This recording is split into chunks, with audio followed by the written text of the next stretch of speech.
Bonjour à tous et bienvenue dans ce nouvel épisode d'Anomia. Je m'appelle Valentin Tonti-Bernard et j'ai décidé de créer ce podcast pour vous permettre de découvrir la vraie vie des avocats. Vous parler de leur parcours, de leurs succès, de leurs échecs, savoir comment ils ont fait pour développer leur cabinet d'avocats. Avant de vous présenter l'invité du jour, je voulais vous remercier pour vos écoutes assidues qui grandissent de semaine en semaine. Alors à tous, un grand merci. Aujourd'hui, dans ce nouvel épisode, je vous présente mon invité, Alain Bensoussan. Maître Bensoussan exerce depuis 43 ans au barreau de Paris. Il est notamment connu pour le droit des nouvelles technologies, le droit de l'informatique, le droit de l'Internet, la robotique. Alain Bensoussan est ce qu'on pourrait appeler un précurseur, tant dans le domaine du droit que dans le domaine de la profession. Il est aujourd'hui le président de Lexing, qui est un réseau de cabinets d'avocats qui compte 32 cabinets d'avocats dans tout le monde entier. Alain Bensoussan ne s'arrête jamais. Il court dans les couloirs. Il a réussi à monter un cabinet d'avocats d'exception. Et c'est ce qu'il va vous raconter dans le podcast d'Anomia. Je vous souhaite une excellente écoute et écoutez bien ce podcast jusqu'à la fin. Il réserve de très grandes surprises. Bonne écoute. Avant que ce nouvel épisode ne commence, je voulais vous parler des 2 nouvelles formations dispensées par la société Anomia. La première, la formation Boost, dédiée aux avocats individuels et aux collaborateurs. Et la deuxième, la formation Business Partner, dédiée aux avocats associés de cabinets d'affaires. Ces 2 formations uniques ont pour objectif de vous permettre de développer vos compétences business nécessaires à l'exercice de la profession d'avocat. Elles vous permettront de trouver des méthodes applicables, pratiques et concrètes pour développer au mieux votre activité. Vous pouvez les découvrir sur www.anomia.fr. Eh bien écoutez, bonjour maître Alain Bensoussan. Je suis ravi que vous me receviez aujourd'hui dans votre cabinet d'avocat situé au 58 boulevard Gouillon-Saint-Cyr à Paris, à côté de la Porte Maillot dans le 17e arrondissement. Bonjour maître Alain Bensoussan. Bonjour, ravi de vous rencontrer. Je trouve votre concept très innovant. Et vous savez que l'innovation est l'ADN de ce cabinet. C'est aussi le thème de mon cours à Sciences Po sur innovation et droit du numérique. Et donc, je trouve votre démarche extrêmement pertinente, intelligente et plus que séduisante. Eh bien écoutez, je vous remercie parce que par le patron de l'innovation, entendre dire que son concept est innovant, c'est en soi une réussite. Alors aujourd'hui, j'aimerais bien savoir un petit peu qui est Alain Bensoussan, mais pas qui il est actuellement pour commencer, mais plutôt qui il a été. Pourquoi il s'est tourné vers le droit, comment a-t-il créé son cabinet d'avocat? Est-ce qu'on pourrait entendre la jeunesse et l'évolution de Alain Bensoussan? Ça ne nous rajeunit pas là. ça nous rajeunit pas. En fait, c'est à la fois comme toujours un rien qui devient un tout. Je ne me destinais pas à la profession d'avocat. Donc moi j'ai une licence d'économétrie, j'ai fait Sciences Po Ecofi et j'ai passé mon droit. Et mon épouse était avocat et je lui dis un soir, tu fais un très joli métier. Et elle me répond, tu as qu'à le faire. Je lui dis, mais j'ai aucun client et ça risque d'être très difficile. Et elle me répond, ce n'est pas grave. Voilà comment je suis devenu avocat. Uniquement, effectivement, par séduction par rapport à mon épouse. C'est incroyable. Voilà. Je trouvais qu'elle faisait un beau métier. Moi, j'avais des propositions. Hein. Je me souviens, j'avais des propositions dans la banque. Je ne sais pas pourquoi je garde Breguet comme proposition. Voilà, c'est perdu au fond de ma mémoire. Et je n'avais pas vraiment envie d'aller dans la banque. Et ça a été une révélation pour moi. Et pourtant, je côtoyais des avocats depuis très longtemps. Son frère était avocat dans un grand cabinet de droit des transports. Ça ne m'est venu qu'après, en la voyant effectivement faire. J'avais une vision de l'avocat, entre guillemets, dans le cadre de sa famille. Et je n'avais pas une vision de l'avocat réellement. Et j'ai été séduit de voir me raconter les audiences et difficultés de jeunes avocats. Et quelle matière vous a intéressé immédiatement? Profondément aucune. aucune. C'est-à-dire que je n'avais pas comme elle, où ma fille est avocat, j'ai la chance, ma fille est avocat, mon fils est avocat, donc c'est assez merveilleux, j'étais vraiment gâté par la vie, vraiment gâté. Et ils avaient chacun une envie d'un droit. Ça n'avait pas du tout été mon cas. J'aimais bien toutes les matières, du droit civil au droit administratif, mais j'avais adoré le droit du travail ou le droit pénal. Je n'avais pas de matière privilégiée, à aucun moment. Et ce qui a peut-être donné le fait d'avoir un cabinet qui s'occupe de beaucoup de matières à la fois. Donc pas du tout une envie. Ma fille voulait être pénaliste. Je lui avais dit, mais tu devrais pas, tu devrais t'occuper du droit de l'informatique. Elle avait dit non, je veux être pénaliste. Et elle l'est aujourd'hui, c'est merveilleux. Et du coup, c'est quoi le premier pied que vous mettez dans la profession? Parce que vous passez le concours d'avocat et qu'est-ce que vous faites immédiatement après? Ben, qu'est-ce que je fais immédiatement? Je cherche un stage et je n'en trouve pas. avec énormément de recommandations, aucun des grands cabinets n'a voulu de moi. Aucun. Voilà, j'ai postulé dans tous les cabinets et à chaque fois c'est non. Et mon seul patron, qui est devenu un ami, qui m'a pris en stage, c'est Bernard Cahen. Et je suis resté attaché à Bernard. Bernard était l'homme qui a conduit ma vie d'avocat. C'est mon premier patron, mon seul patron. Et c'est dans ce cadre-là, au bout de quelques mois à peine, que j'ai décidé de m'installer. Donc vous travaillez finalement que peu de temps avec Bernard Cahen. Très peu, 4 à 5 mois à peine. 4 à 5 mois. Et après vous vous dites, en fait, c'est moi le boss, c'est moi qui dois derrière me poser. Pas du tout, pas du tout. Pour vous raconter la vérité, Bernard, je la raconte, il le sait. Non, un jour Bernard me dit, Alain, j'ai un problème avec vous, on ne vous voit pas beaucoup.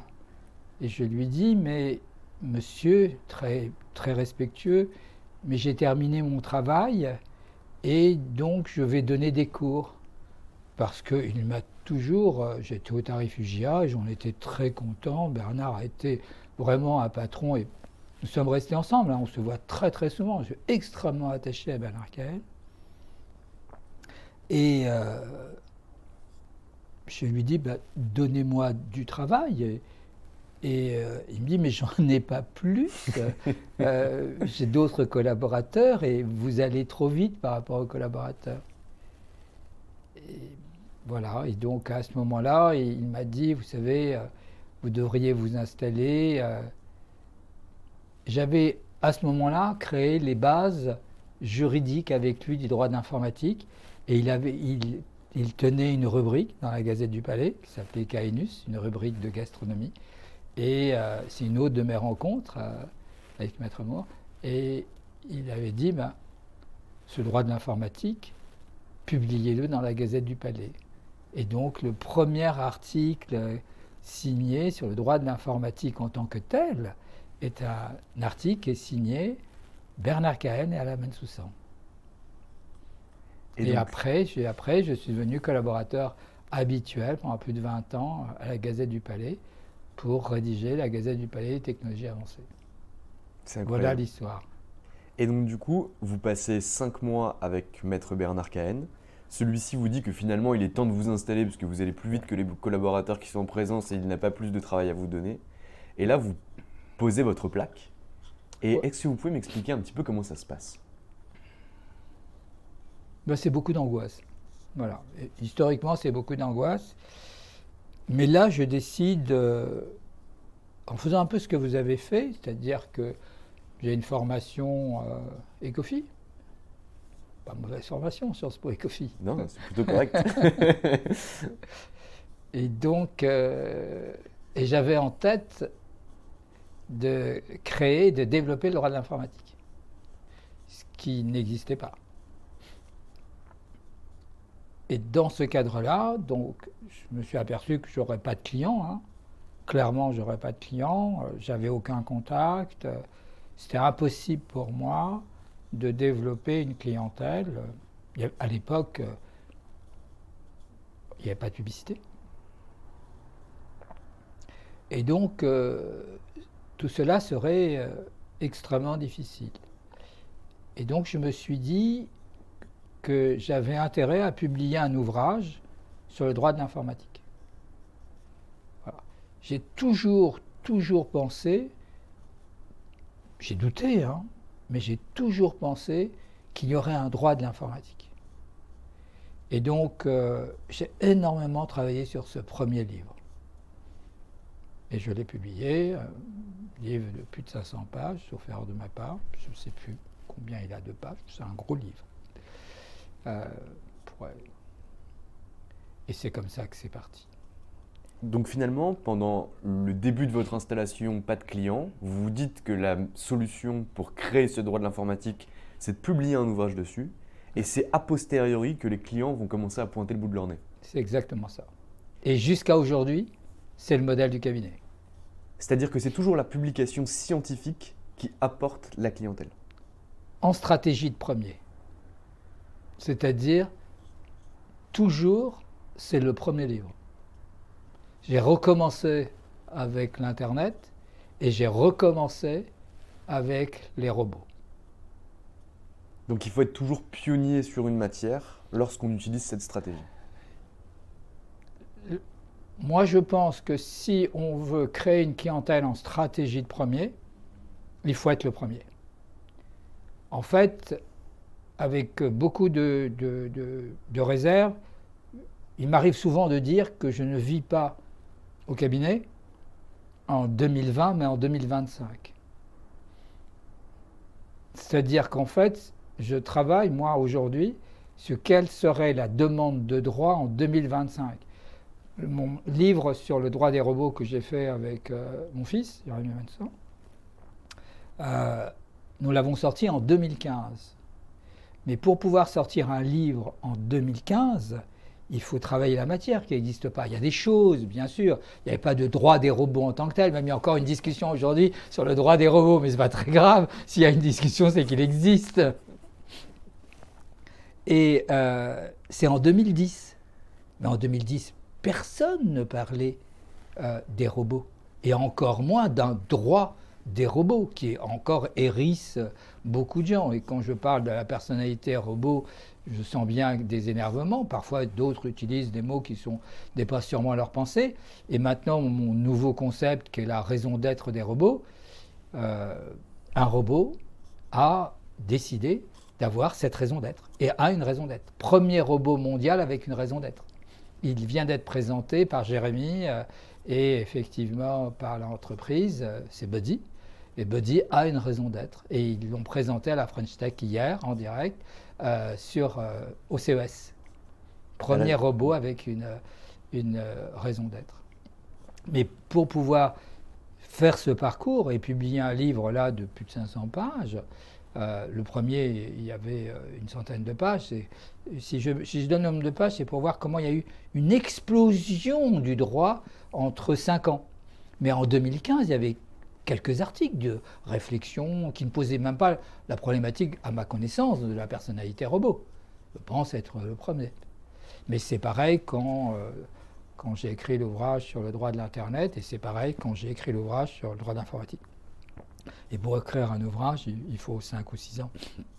Très clair. De travail. Mais alors ça, c'est énormément de travail. Donc moi, j'aimerais bien qu'on parle de ça et qu'après, on revienne un peu à vos premiers clients qui sont venus suite au premier livre que vous avez écrit sur le droit de l'informatique. Mais aujourd'hui, comment vous organisez votre travail? Parce que moi, je suis resté quelques instants dans la salle d'attente.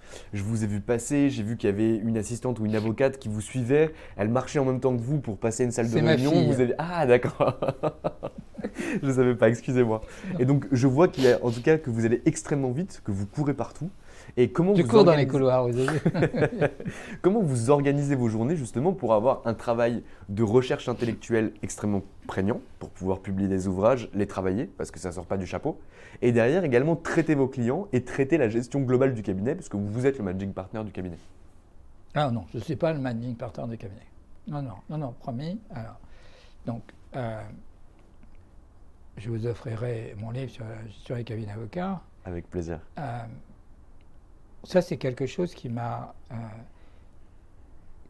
toujours été un point de décision. Il y a des choses qui ont été au hasard, on raconterait, et il y a des choses qui sont vraiment une décision, avec les échecs associés quand on prend des décisions, bien sûr. Il y a eu beaucoup d'échecs. C'est pas si simple de monter un cabinet comme celui-ci. Et les échecs sont intéressants. Ils sont intéressants parce qu'ils sont facteurs de progrès, des moments où on les maîtrise. Je me suis toujours dit que je ne voulais pas être dirigeant et manager partner. Donc je ne suis pas le manager partner. Ça, c'est la première chose, position négative, vous voyez. Position positive, je veux faire le métier d'avocat. Je plaide. Je plaide. Quasiment 3 fois par mois. Je suis en expertise judiciaire 3 fois par mois. Vous voyez, donc ça remplit bien les semaines. Donc vraiment en position de premier rang. Parce que quand on plaide, on ne peut pas dire « j'ai pas eu le temps de préparer mon dossier ». Quand on est expertise, on ne peut pas demander à d'autres, il faut connaître la pièce. Voilà. Donc je connais mes dossiers, j'apprends mes dossiers. Je plaide avec PowerPoint, par exemple. C'est un des rares à plaider avec PowerPoint. Voilà. Donc je suis vraiment avocat et je ne suis pas managing partner. En fait, il y a 2 catégories d'entreprises d'avocats. Il y a les avocats dans une organisation d'entreprise, qui sont en entreprise, dans la forme d'entreprise, et puis une entreprise d'avocats. Et ici, on est une entreprise d'avocats. C'est-à-dire que toutes les fonctions qu'on n'appelle pas support, mais qu'on appelle associés, car elles participent à l'ensemble de la réussite du cabinet. Donc j'ai un directeur général, j'ai un directeur des ressources humaines, j'ai un directeur informatique et j'ai un directeur marketing. Donc vous voyez bien que toutes les fonctions associées que certains appellent fonctions support existent comme d'une entreprise totalement standard. Il n'y a rien d'intelligent dans aucun des secteurs d'activité de faire ça. Dans une entreprise d'avocats, c'est plus rare. Et c'est plus rare il y a 30 ans. Parce que cette organisation-là existe depuis 30 ans. Et tous mes collaborateurs qui étaient là il y a 30 ans sont toujours là. Ça, c'est un autre phénomène aussi important dans des entreprises de technologie avancée. Vous voyez ? Donc, qu'est-ce que je fais, moi ? Ah, clairement, je fais quelque chose en management, mais pas le managing partner. J'ai un directeur général, j'ai un directeur des ressources humaines, donc c'est leur métier. En plus, c'est un métier. Je ne vois pas pourquoi ce serait à la fois avocat et directeur général. Donc moi, j'ai en charge la stratégie et l'orientation stratégique. Donc je fais un peu plus que la stratégie. La stratégie, je la définis annuellement et je la présente à mes grands patrons. Il la challenge, il m'apporte des choses. Et puis, j'ai une stratégie à 3 ans. Je travaille, moi, en temps court, 1 an, en temps moyen, 2 ans, et en temps long, 3 ans. Donc, j'ai toujours une politique à 3 ans glissante. Et cette stratégie, c'est vrai que je la définis. Et ce sera pour les enfants qui prendront ma place. C'est acquis maintenant. Je pense qu'ils le méritent et ils en sont contents, mais moi aussi. Il faudra qu'ils aient cette orientation stratégique. La question qui se pose aujourd'hui, par exemple, c'est quel sera le droit nouveau de demain, aujourd'hui ? C'est ça la difficulté. Parce qu'aujourd'hui, faire du droit des robots, c'est possible. Hein. N'importe qui peut se dire spécialiste en droit des robots et de l'IA. Oui, mais il aura... C'était il y a 10 ans pour moi. C'était il y a 10 ans. Et tant mieux, bienvenue. Bienvenue en technologie avancée. Il faut que tous les jeunes entrent dans ces nouveaux systèmes. Et moi, je les pousse pour venir. Il y a l'association de droit des robots que je préside. Venez. Mon idée, c'est que plus on sera des avocats en technologie avancée, plus la matière sera en développement. Voilà. Donc moi, je cherche à partager mon savoir. Et donc, aujourd'hui... la question, c'est quel sera le droit nouveau dans 5 ans ? Et si on peut le trouver aujourd'hui, on aura 5 ans d'avance. Vous comprenez ? J'aimerais bien revenir un petit peu sur l'organisation de votre cabinet, Maître Bensoussan. Ouais, ça, c'est un peu confidentiel. C'est un Donc, peu- on alors, va trouver des points d'équilibre. On va le lisser. Alors, vous me dites qu'il y a 30 ans, vous aviez déjà adopté la structure qu'ont beaucoup de grands cabinets d'avocats sur la place de Paris aujourd'hui. Oui. Mais alors nous, on remarque dans notre activité avec Anomia, donc on ne citera pas de nom de cabinet bien sûr parce que là aussi c'est confidentiel, mais que lorsqu'on travaille avec certains cabinets, on se rend compte que les départements que vous appelez associés et que eux appellent support sont un peu une façade ou une illusion. Parce qu'on va demander par exemple à des départements BD et marketing, et je veux les citer, d'avoir un travail de développement commercial, mais derrière, ils ne sont pas respectés par les avocats. Ils n'ont pas leur place autour de la table, et ce qu'on leur demande de faire, c'est du travail de présentation, de communication d'assez bas étage, et on n'exploite pas tout leur potentiel sous prétexte qu'ils ne sont pas avocats. Est-ce que vous, aujourd'hui, dans votre organisation, vous tirez le meilleur de votre département BD Market et de votre directeur marketing ? Ça, il faudrait lui demander, hein. Je veux dire, je ne sais pas. Ce que je sais, c'est que les fonctions associées sont des vraies fonctions. Budgétairement, je peux vous assurer qu'elles ne sont pas fausses. Elles sont bien dans mes comptes, hein, clairement. Et donc, je pense que je suis sûr qu'il y a des gains de productivité. Moi, ce que je considère sur le plan marketing, c'est que je suis sur un marketing scientifique. Voilà. Donc, le marketing scientifique, il a une particularité, c'est qu'il y a du marketing, donc il y a du savoir de communication, qui est un métier en tant que tel. Mais comme il est scientifique, c'est pour ça que je n'ai pas service support chez nous. Je pense que le mot service support, on voit bien ce que ça veut dire. Il y a un support et les autres. Service associé, c'est que pour faire du marketing scientifique, il faut un scientifique et un genre du marketing. Vous voyez, quand j'enseignais à Centrale, maintenant c'est mon fils qui m'a remplacé, quand j'enseignais à Centrale, je voyais bien qu'il y avait des gens un peu différents à Centrale. C'est les gens qui faisaient Centrale et ESSEC, ils avaient un master commun, et ESSEC et Centrale, vous voyez. Et on sentait bien que ces étudiants, par rapport à tous les autres que j'avais en droit d'informatique, j'ai enseigné le droit d'informatique pendant 30 ans à Centrale, on voyait bien qu'ils avaient une approche différente dans la façon d'aborder la question. Et je pense qu'une compétence en marketing, une compétence en sciences est importante quand on est dans un cabinet leader en termes de technologie avancée. Hein. Et donc, chez nous, c'est bien cette partie-là de marketing scientifique. Parce que les gens du marketing ont du mal à travailler sur les technologies avancées, et les gens du technologie avancée ont un peu de mal à faire entre guillemets du commercial, ce qui est normal. Alors je ne sais pas si il faudra leur poser la question, mais je leur poserai la question. Et je suis passé de la notion de service support à la notion de service associé, pour bien, effectivement, ça j'ai ressenti, pour bien indiquer aux avocats, et notamment aux jeunes avocats parfois, que ce qu'ils appellent les services supports ne sont pas des supports, mais bien des associés. Et je tiens au terme des associés, au terme du mot associé, surtout dans un cabinet où il n'y en a pas. C'est une excellente chose et je retiens, nous on n'utilisait pas non plus ce terme, mais je le retiens et je pense qu'il est très utile. Parce que les mots ont leur importance et quand les mots sont dits, ça a une importance cognitive qui n'est pas la même. Ah, c'est clair. Je pense que des moments où on est capable de verbaliser un concept, on a déjà gagné 80% de la pédagogie d'acceptabilité de ce concept. Et lorsque les gens aujourd'hui utilisent des autres services associés, ils comprennent bien que quelque part, c'est une partie de la marge de l'entreprise, mais c'est aussi une partie de leur propre productivité. Tout à fait. Notamment avec l'informatique. Ce cabinet est basé sur son informatique, puisque de toute façon, on a une informatique interne.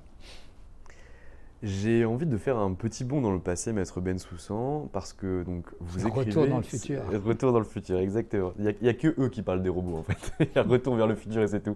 On part 30 ans en arrière et du coup, on se demande ce qui se passe, alors même un peu plus que 30 ans en arrière, lorsque vous créez votre cabinet d'avocat et que vous écrivez votre premier ouvrage. Donc vous m'avez dit que c'était grâce à ça que les premiers clients pointent le bout de leur nez. Mais j'aimerais bien savoir comment vous les avez traités, ces clients-là, et comment vous êtes passé finalement d'un cabinet où vous étiez seul, où vous n'aviez pas de clients, à ce que vous avez aujourd'hui. Parce qu'il faudra aussi en parler du cabinet Lexing aujourd'hui et de ce qui existe aussi en Europe et dans le monde. Parce que là, on est à Paris, mais Lexing, c'est pas qu'à Paris. Donc j'aimerais bien qu'on parle de ça un petit peu. Beaucoup de chance. J'ai le sentiment d'avoir beaucoup de chance. Beaucoup de travail. Alors, il faut que vous sachiez que j'ai pris beaucoup de choses à Bernard Cahen. Il faudrait l'interviewer, Bernard aussi. Vous me donnerez son contact. Oui, avec grand plaisir.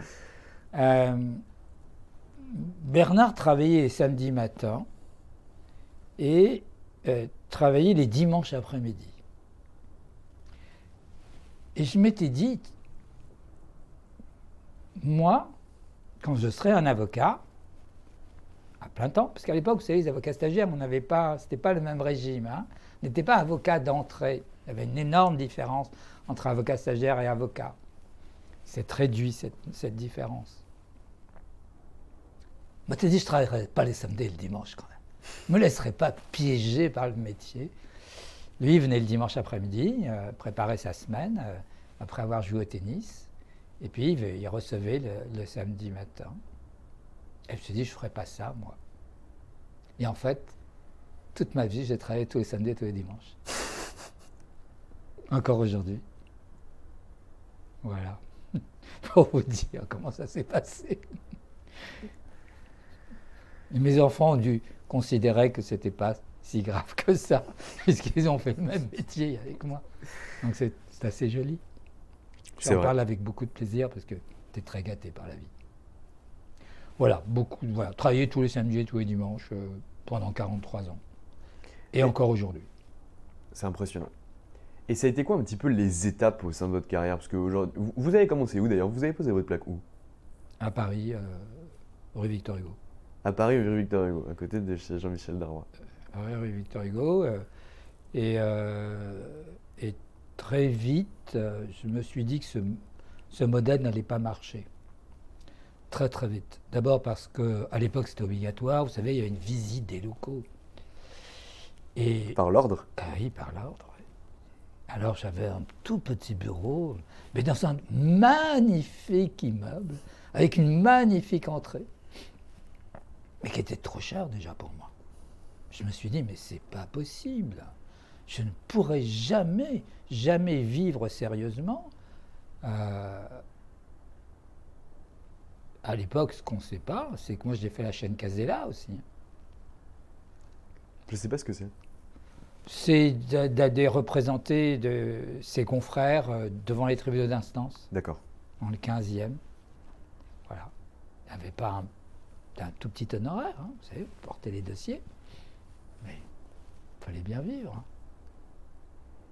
C'est vivre, c'est pas survivre, c'est difficile, mais c'est difficile. Et donc comment vous avez fait pour justement faire grossir votre cabinet d'avocats, prendre des locaux, prendre des collaborateurs, des associés, monter en compétences? Alors monter en compétences techniquement, ça je sais. Mais pour monter en compétences au niveau de votre cabinet et l'asseoir comme le cabinet de référence en droit de l'informatique, du numérique et de la robotique? Vraiment une vision entrepreneuriale. Et uniquement cela. Ce cabinet, c'est trois éléments. C'est une équipe soudée. Le taux d'ancienneté de mes collaborateurs est supérieur à 20 ans. Et la plupart des collaborateurs qui ont commencé avec moi il y a 30 à 40 ans sont encore là. Donc, vraiment, une équipe. Je crois qu'on ne peut pas réussir un cabinet sans une équipe. S'il y a bien un patron qui pouvait être seul, c'est moi. Peut-être de manière pas trop mauvaise. C'est ma matière. Et ça aurait pu... et j'aurais pu... et j'ai décidé, moi, de transférer ce savoir, de travailler avec une équipe, pas travailler seul, pas en solitaire. Voilà. Et donc, la plupart de mes collaborateurs sont encore là.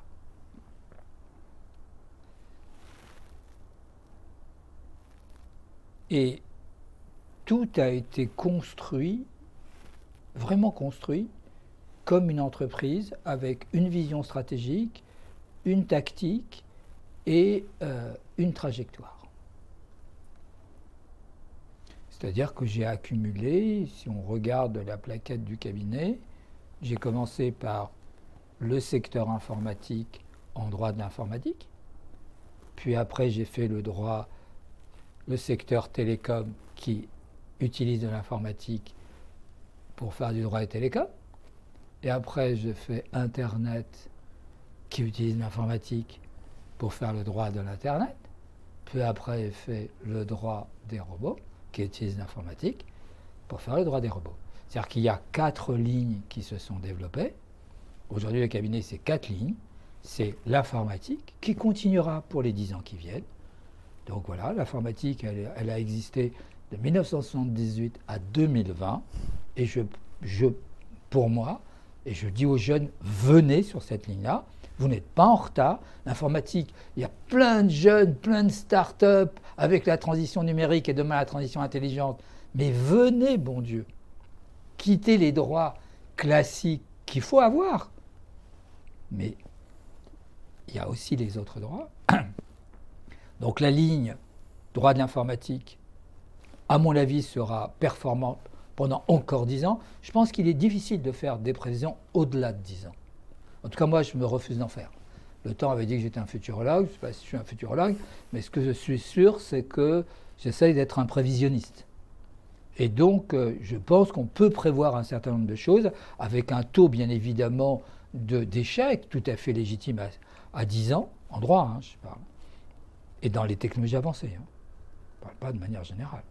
Mais je pense qu'on peut faire, c'est ce que j'enseigne à Sciences Po à mes étudiants, je pense qu'on peut faire une projection à 5 ans assez facilement en technologie avancée, et je pense qu'on peut faire avec des difficultés, avec de l'habitude, et c'est ce que j'enseigne aux collaborateurs ici, une vision à 10 ans des droits et des technologies avancées. Je ne connais pas les autres droits, mais les droits et technologies avancées, ça fait 43 ans que je les ai suivis et je suis resté pertinent sur ces 43 ans. On va essayer d'être encore pertinent une petite dizaine d'années. Donc voilà. Donc ça, c'est la ligne informatique et c'est celle-ci qui a été le développement fidèle du cabinet, avec des clients qui sont là depuis 40 ans. Un autre, donc premier explication, donc une équipe. Et tous mes collaborateurs qui étaient là au début du droit de l'informatique, la plupart, ils sont encore là. Ça, c'est un des éléments majeurs du cabinet. C'est le taux de fidélité. Ce cabinet s'explique par son équipe, pas par moi. Moi, j'en suis qu'un maillon. Sans cette équipe, je n'existe pas. Donc, deuxième élément qui explique le cabinet, la ligne stratégique, informatique. Et là, je crée un département et mon bras droit, à l'époque, qui est Jean-François Forgeron. Et Jean-François Forgeron est le patron du cœur de l'informatique et il a débuté comme stagiaire ici. Et il est toujours là. Et c'est le grand patron du droit d'informatique, la ligne droit d'informatique. Une fois que j'ai stabilisé la ligne droit informatique, je me suis intéressé, bien évidemment, à autre chose. Puisque l'informatique, elle n'a pas beaucoup changé dans les 40 ans. Elle n'a pas beaucoup changé. D'où une rencontre avec une autre personne très importante dans ma vie, qui est Alain Oldigou, qui est le directeur juridique, à l'époque, le directeur juridique du ministère des Postes et Télécommunications, partie Télécom, et qui deviendra le directeur juridique de TDF lors du changement de l'ORTF en TDF. Et à ce moment-là, avec lui, on écrit le droit du Minitel, le droit des contrats de télédiffusion, premier contrat avec TF1 et les autres chaînes au moment où l'ORTF devient TDF. Et donc, très naturellement, je rencontre aussi le directeur juridique des très jeunes de SFR. Et à un moment donné, les télécoms publient beaucoup de choses en télécom, bien sûr, toujours pareil. Et donc, quand le secteur des télécoms est devenu suffisamment important au cabinet, mais j'y suis rentré par le numérique, vous avez compris, je n'ai pas rentré par la côté classique. Là, il y avait des spécialistes de droit des télécommunications, c'est normal. C'était tout à fait normal. Mais la partie numérique des télécoms était à prendre, ce que j'ai fait. ce que j'ai fait. Et aujourd'hui, le patron, de nouveau, est quelqu'un qui est avec moi depuis 30 ans. Alors, pas au cabinet, parce qu'il a fait une partie de sa carrière chez SFR, comme tout jeune directeur juridique, dont j'étais avec lui avocat, et qui est aujourd'hui le patron, mais c'est quand même une relation de plus de 30 ans, qui est donc Frédéric Forster, qui est le patron des télécoms. Ce qui est incroyable là-dedans, c'est que finalement, c'est vous qui êtes allé chercher toutes les ouvertures et que ce qu'on voit chez beaucoup d'autres confrères avec la recommandation par confrère ou l'expérience par client, vous la décrivez pas tant que ça. Non, elle n'est pas du tout. C'est à chaque fois, elle n'est pas dans ce niveau classique, qui est un bon niveau par ailleurs. Non. Elle est basée à chaque fois sur l'innovation. La plaquette du cabinet, c'est l'excellence juridique au service de l'innovation.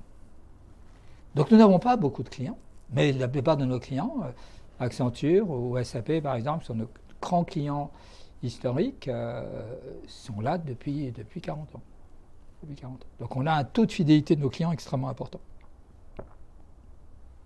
Donc à ce moment-là, la deuxième ligne commence à partir. C'est pas rien, hein. On parle de la télévision, on parle du Minitel, on parle de tout ça. Et ça a duré les 10 ans. Mais ce qui est important, et c'est pour ça que je dis que c'est une vision stratégique de marché, c'est que la ligne informatique continue. Et donc il y a une deuxième ligne qui se met en place et qui se développe et que je développe. Et en équipe de nouveau, Frédéric Forster, qui est le patron des télécoms chez SFR, devient le patron des télécoms ici. Coup de chance, troisième coup de chance, va faire la troisième ligne. À chaque fois, il y a beaucoup de chance. Le président d'INRIA, qui s'appelle aussi Alain Bensoussan, vous voyez, à chaque fois, c'est une rencontre.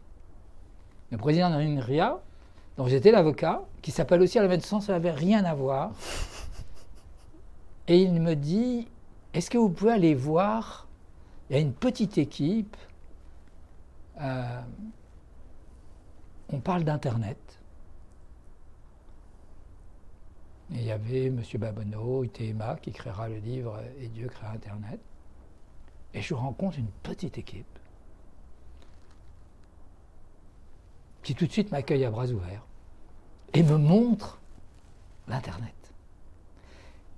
C'était en quelle année ça, Maître Bensoussan? On est autour des années 92, il faut que ça remonte à très longtemps. Ok. Permettez-moi de me tromper à 3-4 ans, à 5 ans. Soucis, on est autour des années, c'est juste avant, je pense qu'on est juste avant 95. Comme ça, bon, il faudrait le vérifier. De toute façon, à ce moment-là, je vais écrire la charte. Pour les auditeurs oui, aussi. tout à fait. Je pense que c'est un peu avant 95, vous voyez. Un peu avant 95, donc l'Internet n'existait pas, personne ne connaissait. Et je vois cette équipe magnifique. Et beaucoup de gens avaient dit, ça ne marchera jamais l'Internet. On regardait les rapports officiels. Et je suis enthousiasmé par le concept. J'en parle au président d'INRIA. Imaginez, moi j'étais jeune à l'époque, 95, le président d'INRIA, qui me dit, allez-y, qui me fait confiance. Et c'est comme ça que je propose que le point .fr devienne le territoire national. La France en tant que telle. Et il y avait Attali qui s'était prononcé aussi. Et alors qu'on est tout au début, que certains y voient un média, Jacques Attali et moi-même, nous voyons un territoire. Le mot territoire est important. Et c'est comme ça que je vais proposer de rédiger la charte, la première charte du point .fr, et de nationaliser le point .fr, qui deviendra le territoire français dans notre droit. Ça, c'est une rencontre aussi, vous voyez, très importante. L'équipe de l'Internet et puis le président de l'INRIA. Et c'est cette rencontre très particulière. Et là, je découvre, et bien évidemment, je décide d'écrire un livre sur le droit de l'Internet. Mais là, il y avait d'autres avocats, d'autres confrères, comme Maître Itéanu notamment, qui avait écrit aussi, qui s'était mis en même temps, qui avait pensé tout ça avec la revue Expertise. Mais là, certains avaient vu qu'il y avait une possibilité de se faire connaître grâce aux écrits, qui étaient plutôt des scientifiques, des professeurs agrégés et avocats, bien sûr, qui avaient écrit de grands traités tout en étant de grands avocats. Voilà. Et là encore, je Quatrième confie. ligne. Et la quatrième ligne, tout seul. Par contre, ça, c'est un travail solitaire, vous voyez. Donc, j'essaye de raisonner à quel pourrait être. Et après les télécoms, c'est 95, hein, d'accord. Donc là, on crée toutes les matières juridiques. Il faut créer les contrats, créer la matière. La chance de devenir l'avocat de grands opérateurs français du numérique dans l'Internet. Et donc, ça nous ramène de 95 et donc en 2010, vous voyez, donc ça fait à chaque fois 10 à 15 ans. Hein, donc je me dis, les robots la mixité en fait, humain-robot sera les grands enjeux des années 2020. On ne me suis pas trompé. Et c'est comme ça que j'ai créé la quatrième ligne, que là je l'ai confiée à Jérémy, qui est le patron de la quatrième ligne des robots, et qui était hier en direct sur le studio de la French Tech pour présenter le droit des robots et la raison d'être, la première raison d'être, le premier robot qui est Buddy, qui a une raison d'être. Est-ce que cette ligne, aujourd'hui, en termes de clients, a déjà une résonance? Oui, c'est ça, par rapport au métier classique, hein, qui est un associé ou un directeur, chez nous on parle de directeur, un département et 3 collaborateurs, c'est le cas. C'est un très joli département, à la pointe du progrès sur l'intelligence artificielle, la visionique, les capteurs, l'IA, les lacs de données, l'apprentissage, le machine learning. Ils sont petits parce que les autres sont grands, mais il deviendra grand et il grandit très très vite. C'est un développement. Alors tous ces développements sont des développements en XO bien sûr. Hein. C'est des développements vraiment exponentiels. Ça a démarré tout doucement pendant très longtemps et quand ça a démarré, c'est monté très très vite. Et aujourd'hui le développement reste la crise est sévère. La crise est sévère, mais le développement reste encore fort. On a embauché et on embauche. Très clair. Vous avez commencé à Paris, Alain Bensoussan, sous votre nom. Aujourd'hui, vous avez adjoint le nom de Lexing à votre nom. Ouais. Est-ce que vous pourriez un petit peu nous en parler, nous expliquer comment ça s'est passé, pourquoi ça s'est passé, et ce que vous faites maintenant dans les autres pays du monde? C'est une erreur, ça. Ça a été une grosse erreur. Que nous mettons beaucoup de temps à réparer. En fait, à l'époque, il était interdit d'utiliser une marque autre que son nom. Et donc, j'ai déposé dans le monde entier Alain Bensoussan. Grave erreur stratégique, parce que ça coûte cher, une marque mondiale. Et au moment où les marques ont pu devenir non pas le nom du principal associé ou des associés, mais des marques de distinction. Beaucoup de des patrons qui étaient des cabinets d'avocats, hein, spécialisés dans leur domaine, ont considéré que ce n'était pas facile dans leur pays d'utiliser la marque Alain Bensoussan. Et j'en conviens. Et en conséquence, il faut changer de marque. Donc, là, j'ai pas refait 2 fois la même erreur. J'ai beaucoup réfléchi, c'était pas évident. Et je me suis dit, il faut créer une marque mondiale. Si on veut créer une marque mondiale et on veut jouer dans la cour des grands, on ne peut pas utiliser la marque Alain Bensoussan. Donc il a fallu redéposer la marque Lexing dans le monde entier. Et la marque Lexing est bien plus connue aujourd'hui aux États-Unis ou localement en Suisse, en Espagne, pas trop en Allemagne. La marque Lexing est beaucoup mieux connue à l'étranger que la marque Alain Bensoussan en France. La marque Alain Bensoussan en France est très forte. Elle est même tellement forte qu'on a du mal à imposer la marque Lexing. Donc là, on fait un travail, depuis 10 ans, on fait un travail d'identité on a commencé par Alain Bensoussan, puis en petit Lexing. Puis après, on a fait Alain Bensoussan et Lexing au même niveau. Maintenant, on fait Lexing Alain Bensoussan.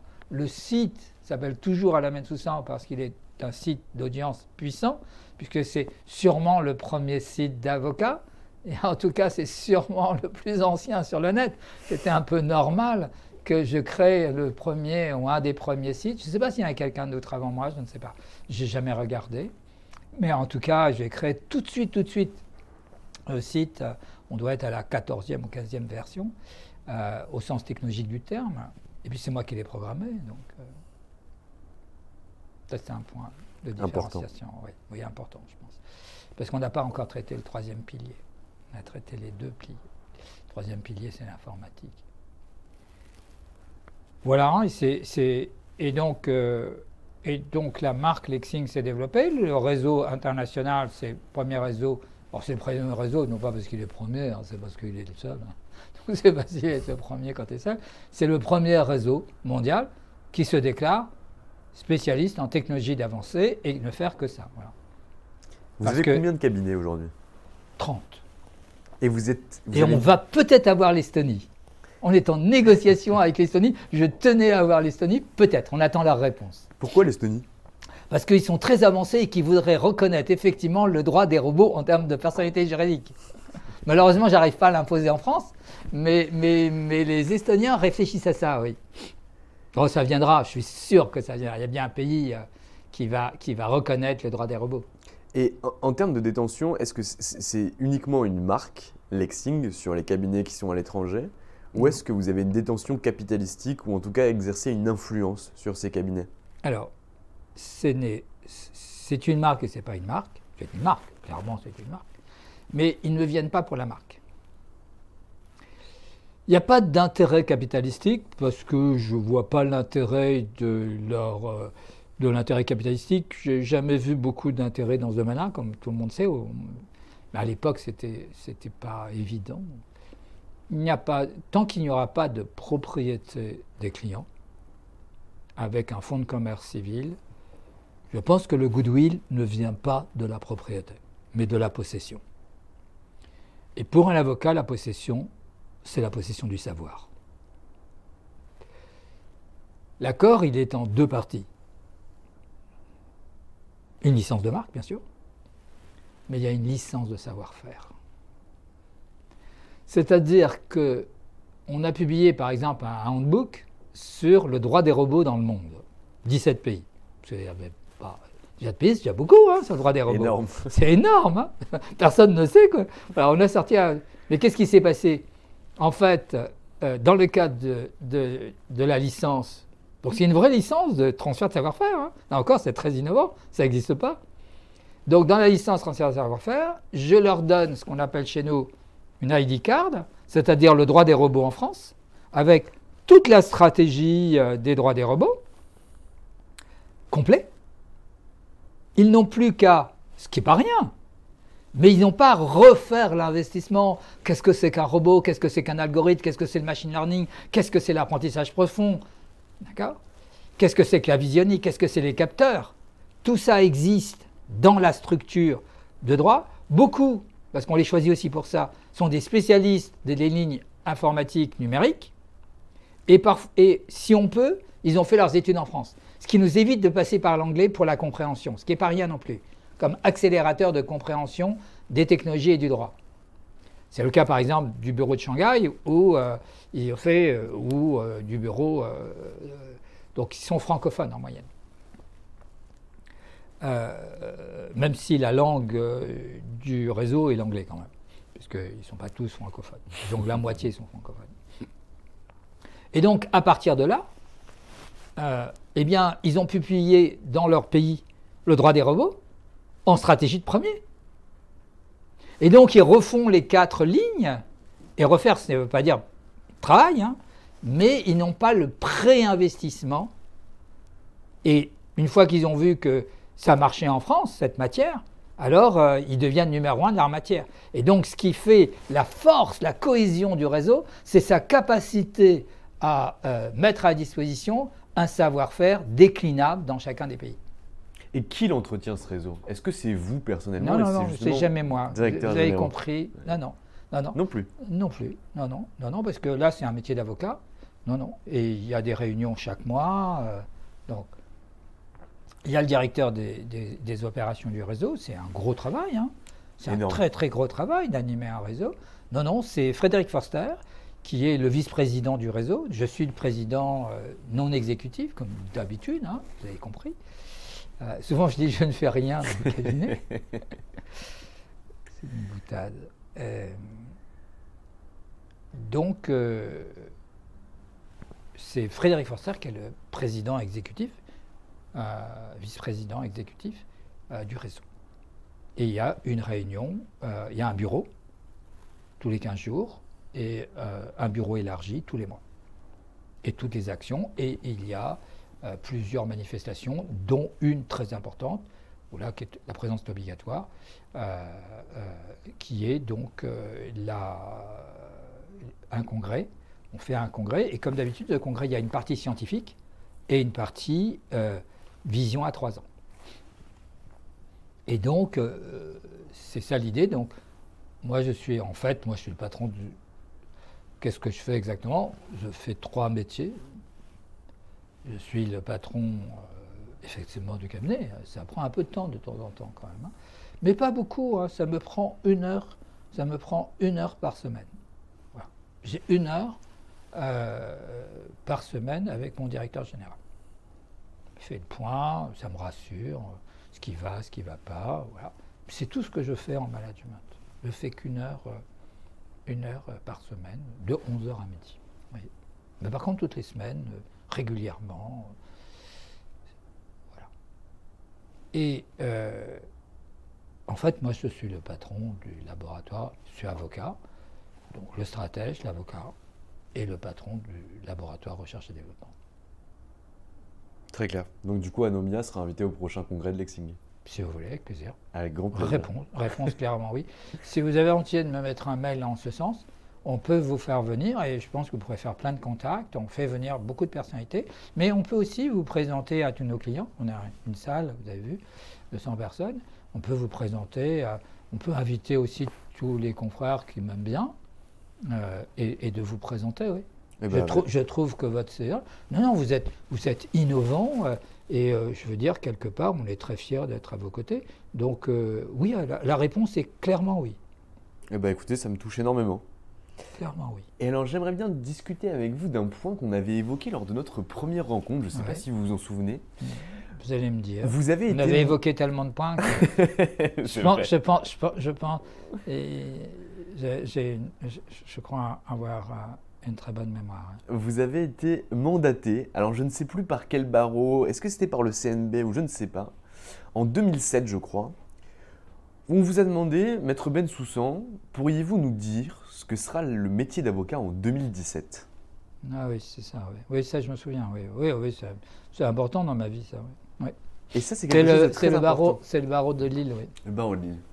J'aimerais bien que vous m'en parliez un petit peu de ça, parce que vous étiez visionnaire sur la technologie et sur votre domaine d'expertise juridique. À la limite, je le comprends, c'est déjà extrêmement complexe. Mais alors là, même le futurologue, terme que vous avez employé tout à l'heure, revient une nouvelle fois en 2007 où on lui demande de travailler sur un rapport.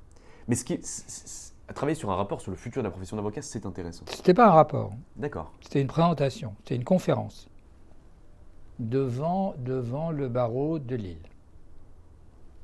C'était au moment de l'Internet, donc 2007, un peu plus tard. Internet, on l'a positionné en 95. Donc, le premier qui prend contact avec moi, bâtonnier de Lille à l'époque, il me dit « Alain, j'ai vu ce que vous faites en informatique, et sur Internet, bien sûr. J'étais très présent sur le net, hein, très très présent. Puisque là, j'avais déjà la notoriété du spécialiste de droit informatique. Et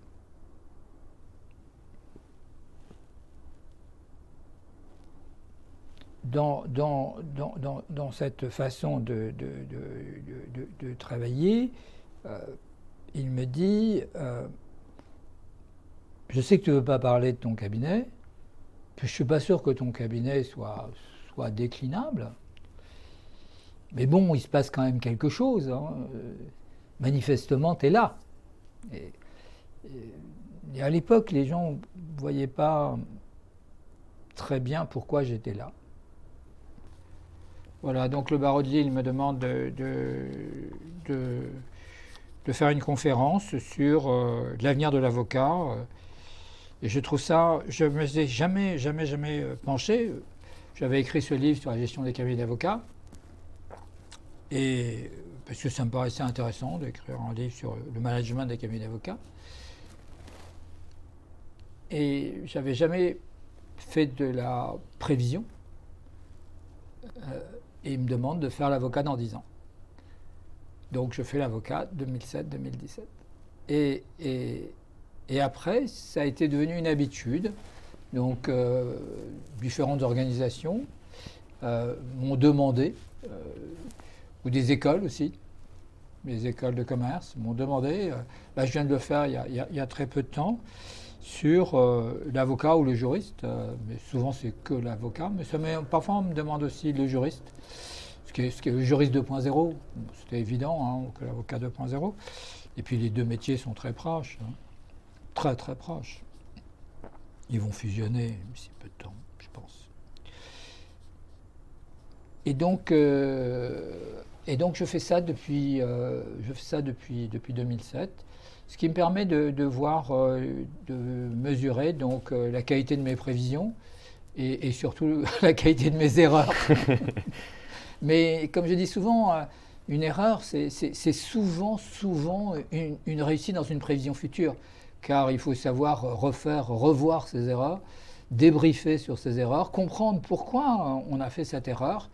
Et il y a autant d'intelligence à comprendre l'erreur pour qu'elle ne se repasse pas, qu'à essayer de ne pas en faire. Je pense que les deux forment un tout. Les deux forment un tout. Et donc, c'est dans ce cadre-là que j'essaye de prévoir, donc, à 10 ans. C'est assez facile au demeurant. C'est assez facile parce que la profession d'avocat, aujourd'hui, est quand même pilotée par les technologies. Donc là encore, c'est beaucoup de chance. Donc, ce qui a fait la mutation des cabinets d'avocats sur les 20 dernières années, c'est qu'on est passé d'un système qui avait une intensité capitalistique quasiment nulle, on voit que les cabinets qui aujourd'hui sont leaders à quelques exceptions près sont des cabinets qui ont une intensité capitalistique extrêmement forte. Et dans cette intensité capitalistique extrêmement forte, la partie technologie, et à l'intérieur de la technologie, la partie informatique, est quand même un poids très important. Avant, il suffisait d'avoir une robe et un stylo. Aujourd'hui, c'est nécessaire, mais c'est plus suffisant. Très clair. Est-ce que vous avez des erreurs marquantes que vous recensez au sein de votre carrière ou des échecs qui vous ont permis de grandir et de vous relever, Maître Bensoussan? Oui, deux grandes, peut-être même 3, à minima. J'ai cru à un moment donné, dans cette quête du droit de demain, j'ai cru, oh non, 4, 5 même. Elles me reviennent en tête, vous voyez, je les avais cachées au plus profond. La première erreur, c'est de croire au développement d'un droit de l'énergie nucléaire. Il y a une compétence spécifique, il y a un droit spécifique sur l'énergie nucléaire. Et au moment où l'énergie nucléaire devient civile, commence à se généraliser, je m'étais dit, il y aurait peut-être une demande de droit dans ce domaine-là, et en fait, elle n'a jamais existé. Donc j'ai investi sur le droit du nucléaire, c'est-à-dire toute la réglementation. Il y a une très grande réglementation, et je n'ai jamais fait un client. Mon deuxième grand échec dans ce domaine-là, ça a été l'EDI. j'ai cru beaucoup à l'EDI. J'ai créé EDI Avocat. EDI, c'est même un cycle que vous avez oublié. Pardon, c'est l'échange de données informatisées. D'accord. Et à un moment donné, ça a explosé. L'idée, c'était d'échanger. On ne parlait pas effectivement d'open data, de lac de données. On n'avait pas les fonctions d'apprentissage profond avec les données sur les algorithmes. Mais il y avait l'idée que plus on échangerait les données entre les différentes secteurs privés, secteurs publics, et comme toutes ces données avaient des formats différents, grâce à l'Internet qui permettait de faire une terre du numérique sans frontières, l'échange de données informatisées allait effectivement se développer. On est pré-Internet, on est juste avant Internet. Et j'ai créé un livre sur l'échange de données informatisées, ça n'a jamais marché, c'est beaucoup de travail, 5 ans de travail, et ça n'a pas marché. Et l'Internet, lui, a marché. Et l'EDI est juste avant. Donc vous pensez que finalement c'était une mesure de transition, l'EDI, qui a permis à l'Internet, mais qui en soi n'était pas une technologie grand public qui allait pouvoir servir à tous. Oui, l'Internet a rayé l'EDI et l'EDI n'était pas grand public. La demande de droit était nulle. Il y a un autre droit aussi où je me suis trompé, sur lesquels on a un peu d'activité, mais pas comme je le pensais. Mais peut-être qu'avec la voiture ça va revenir. C'est le droit d'électricité. Il y a une réglementation extrêmement importante et j'ai écrit un livre aussi sur le droit de l'électricité. J'ai beaucoup travaillé. Donc à chaque fois, c'est un travail d'apprentissage, vous voyez, de pré-investissement sur une matière. Et ça n'a pas vraiment très bien marché. On n'a pas une grande activité dans le droit de l'électricité. Et pourtant, il y avait tous les facteurs clés de succès dans ce domaine-là. Mais pas suffisamment. On a quand même du travail, hein. On a beaucoup de travail quand même. Mais pas autant, ça ne ferait pas une ligne, vous voyez, dans mes fameuses 4 lignes, ça ne fait pas une ligne, malheureusement, et j'y ai cru que ça ferait une ligne.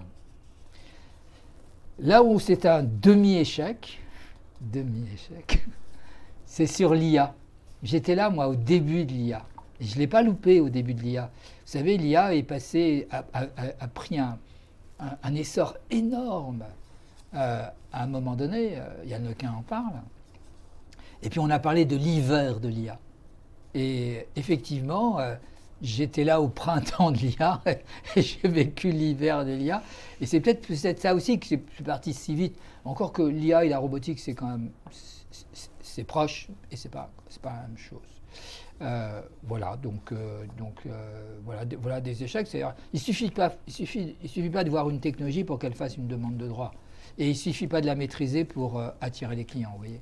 Ça, c'est très juste. Nous, on a toujours pensé que, en tout cas, c'est comme ça qu'on le voit dans notre métier, que la technologie ou l'outil n'est qu'un pont pour atteindre un objectif, mais qu'à partir du moment où l'objectif n'est pas clairement défini a posteriori, l'outil est inutile. C'est clair. Mais c'est toute la difficulté aussi de faire de la prévision. Hein. Bien sûr. C'est d'ailleurs pour ça que je suis très admiratif. Toute la difficulté de faire de la prévision. Et surtout ce qui est dur dans la prévision, c'est... Baptiste Paris a la gentillesse de m'inviter sur le festival du cinéma, vous voyez. Et une personne est venue me voir, un de mes confrères est venu me voir très gentiment, il dit je suis très content de vous rencontrer, car vous étiez là en informatique, vous étiez là, je me souviens du Minitel, vous étiez là à l'Internet, et puis moi j'ai décroché, et vous êtes là sur l'intelligence artificielle et les robots. Vous avez pu à chaque fois rester sur une ligne d'innovation, et je lui dis mais vous pouvez venez. Et puis c'est pas parce qu'à un moment donné j'ai pu voir une ligne innovatrice que forcément il y a plein de places à prendre. Il y a plein de places, et il y en a sûrement plein d'autres encore. Il y en a encore plein d'autres. Mais c'est vrai que l'innovation a toujours été en stratégie de premier. On peut être aussi innovant en stratégie de second ou de troisième. C'est le cas d'Apple, qui a, je dirais, rien fait en innovation de premier niveau et tout fait en innovation de développement. Il y a l'innovation de rupture et l'innovation de filiation. Donc il y a plein de places à l'innovation. Mais en innovation de rupture en droit, il y a les 4 lignes, oui. Et la question, c'est quelle est la 5e ? Mais ça sera pour un autre podcast. Exactement, avec grand plaisir. Maître Bensoussan, j'ai pris beaucoup de votre temps aujourd'hui. Non, c'est un plaisir. Merci beaucoup. Je vais vous souhaiter une excellente journée. Vous aussi. De trouver la 5e ligne de Lexing. Et surtout, j'espère très rapidement vous revoir. Avec plaisir. Merci. Et voilà, c'est fini pour aujourd'hui. J'espère que cet épisode vous a plu. Pour découvrir tous les contenus qu'Anomia propose, vous pouvez vous rendre sur www.anomia.fr. Vous y trouverez des vidéos, des podcasts, des articles et également nos propositions de formation et d'accompagnement dédiées aux avocats, dédiées au business des avocats. Je vous souhaite une excellente journée et n'hésitez surtout pas à nous contacter. À bientôt.